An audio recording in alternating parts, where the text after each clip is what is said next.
নমস্কার বন্ধুরা, আজকে আমরা বানিয়েছি ফরাসকুটির ডাল দিয়ে কাতলা মাছ। এই ডালটা আপনারা যেভাবেই রান্না করেন সব রকমভাবেই খেতে কিন্তু অপূর্ব লাগে। আর মাছ দিয়ে রান্না করলে তো কোনো কথাই। আর এই ডালটা বাচ্চা থেকে বড় সকলেই ভীষণ পছন্দ করবে, বানানো খুবই সহজ। আর দেখুন ডালগুলো দেখতে কত সুন্দর হয়েছে।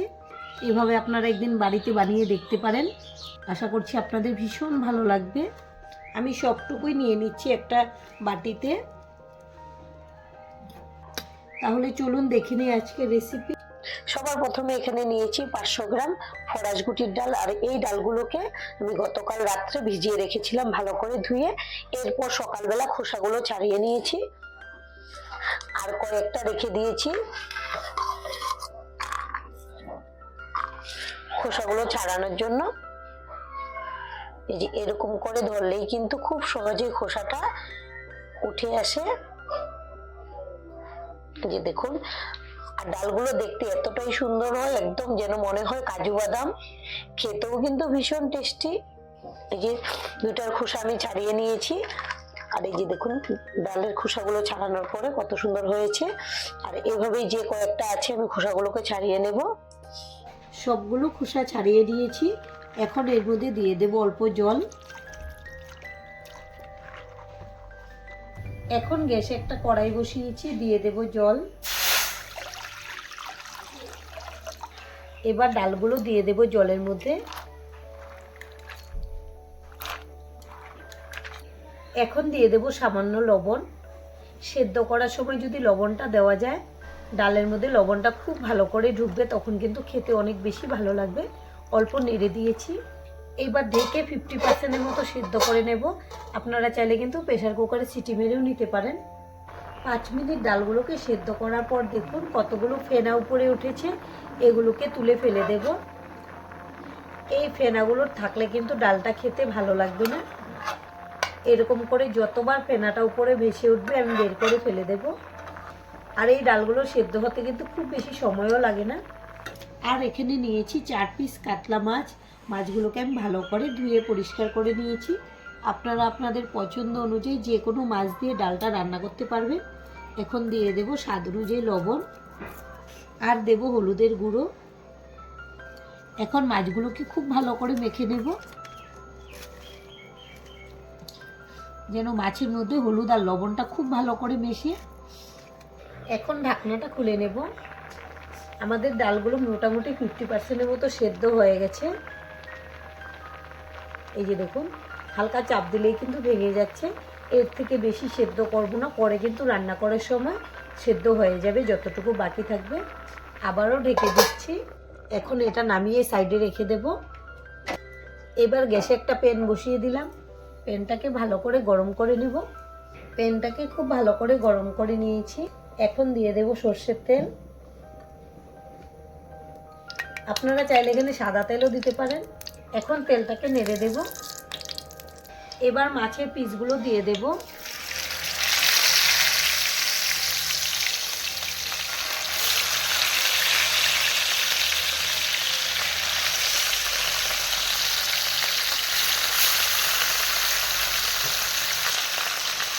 এখন মাছগুলো উল্টে দেব। এক সাইড মোটামুটি ভালো করে হওয়ার পর আমি উল্টে দিচ্ছি। আমি মাছগুলো মোটামুটি কড়া করেই ভাজবো সেজন্য। আর এইভাবেই দুই সাইড থেকে আমি একদম লাল লাল করে ভেজে নেব। যেহেতু মাছগুলো একটু বড়, সেজন্য একটু কড়া করে ভাজলেই কিন্তু ভালো লাগবে। মাছগুলোকে খুব ভালো করে দুই সাইড থেকেই লাল লাল করে ভেজে নিয়েছি। এখন তুলে নেব।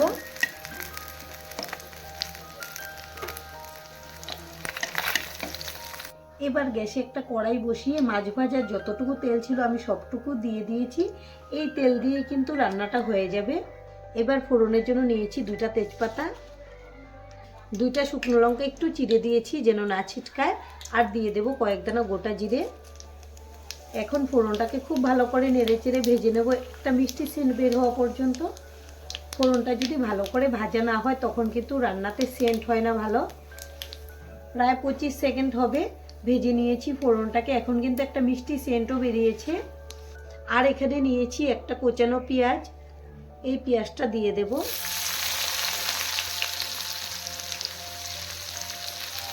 এখন পেঁয়াজটাকে লাল করে ভেজে নেব। পেঁয়াজগুলোকে মোটামুটি লাল করে ভেজে নিয়েছি। এখন দিয়ে দেব আদা রসুন বাটা। এটাকেও নেড়ে চেড়ে ভেজে নেবে এর কাঁচা সেন্টটা চলে যাওয়া পর্যন্ত। আরও 1 মিনিট ভেজে নিয়েছি আদা রসুন দিয়ে। আর এখানে নিয়েছি গুঁড়ো মশলা, কাশ্মীরি লঙ্কার গুঁড়ো, ধনে গুঁড়ো, জিরে গুঁড়ো, হলুদ গুঁড়ো। আপনারা চাইলে এখানে ঝাল লঙ্কার গুঁড়োটাও দিতে পারেন, কিন্তু আমি চেরা কাঁচা লঙ্কা দেবো সেই জন্য কাশ্মীরি লঙ্কার গুঁড়োটাই দিয়েছি। সামান্য একটু জল দিয়ে দেব, তাহলে মশলাটা নিচ থেকে কড়াইতে লেগে যাবে না, কষাতেও খুব সুবিধা হবে। এবার মশলা খুব ভালো করে কষিয়ে নেব। যে কোনো রান্নাতে যদি আপনারা মশলাটা খুব ভালো করে কষিয়ে নেন তাহলেই কিন্তু রান্নাতে টেস্ট আসবে। মশলা 5 মিনিট খুব ভালো করে নেড়েচেড়ে কষিয়ে নেওয়ার পর তেলটাও কিন্তু উপরে ছেড়ে দিয়েছে। এখন দিয়ে দেব টমেটো। এখানে আমি মিডিয়াম সাইজের 2টা টমেটো নিয়েছি। এই ডালের মধ্যে টমেটোটা দিলে কিন্তু খুব ভালো একটা টেস্ট হয়। আপনারা যদি পছন্দ করেন টমেটো খেতে তাহলে অবশ্যই দিয়ে দেবেন। এবার দিয়ে দেব স্বাদ অনুযায়ী লবণ। লবণটা যেন বেশি না হয় সেটা বুঝে দিতে হবে। আমরা কিন্তু ডাল সেদ্ধ করার সময় অল্প লবণ দিয়েছিলাম। এখন খুব ভালো করে নেড়েচেড়ে মিশিয়ে নেব। এবার ঢেকে দেব। টমেটো খুব তাড়াতাড়ি সেদ্ধ হয়ে যাবে। গ্যাসের ফ্লেমটা আমি লো টু মিডিয়ামে রাখবো। 2 মিনিট পর ঢাকনাটা খুলে নেব। এখন কিন্তু টমেটোগুলো আগের থেকে অনেকটাই নরম হয়ে গেছে। এখন দিয়ে দেব আগে থেকে সেদ্ধ করে রাখা ডাল। এখন খুব ভালো করে মশলার সঙ্গে নেড়েচেড়ে মিশিয়ে নেব। আর আমি টমেটো পরে দিয়েছি যেন গোটা গোটা থাকে, তাহলে কিন্তু দেখতেও ভালো লাগবে, খেতেও ভালো লাগবে।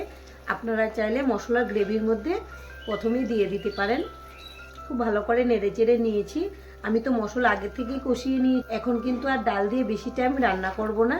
আর একটু জল দিয়ে দেব। দিয়ে দিচ্ছি জল। এখন খুব ভালো করে জাল করে নেব। ডালটা আরও 2-3 মিনিট রান্না করে নিয়েছি। খুব ভালো করে বলকটাও চলে এসছে। এবার দিয়ে দেব ভেজে রাখা মাছগুলো। আর আমাদের আজকের এই রেসিপিটা দেখে যদি আপনাদের ভালো লাগে একটা লাইক অবশ্যই দিয়ে দেবেন। আপনাদের একটা লাইক আমাদেরকে অনেক উৎসাহ দেয় নতুন নতুন ভিডিও বানাতে। আর আমাদের চ্যানেলটিকে সাবস্ক্রাইব করে নেওয়ার জন্য অনুরোধ রইল। এখন আমি উল্টে দেব। আপনারা যে কোনো নিরামিষ দিনে নিরামিষভাবেও যদি এই ডালটা রান্না করে খান তখনও কিন্তু খুব ভালো লাগে। আমি সবগুলো মাছের পিস উল্টে দিচ্ছি যেন সব দিক থেকে ভালো করে ঝোলের মধ্যে মাছের ফ্লেভারটা যায়। মাছগুলো দিয়ে আরও 5 মিনিট রান্না করে নিয়েছি। এখন দিয়ে দেব চেরা কাঁচা লঙ্কা। এই লঙ্কাগুলো শেষের দিকে দিলে কিন্তু খুব সুন্দর একটা সেন্ট হয়। আপনারা চাইলে আগেও দিতে পারেন। এখন আরেকটু রান্না করে নেব। আরও 2 মিনিট রান্না করে নিয়েছি। এখন কিন্তু আমাদের ডাল একদম রেডি পরিবেশনের জন্য। এভাবে আপনারা বাড়িতে বানিয়ে খাবেন। আশা করছি আপনাদের ভীষণ ভালো লাগবে। আর আজকের ভিডিও এখানেই শেষ করব। সবাই ভালো থাকবেন, সুস্থ থাকবেন। ধন্যবাদ।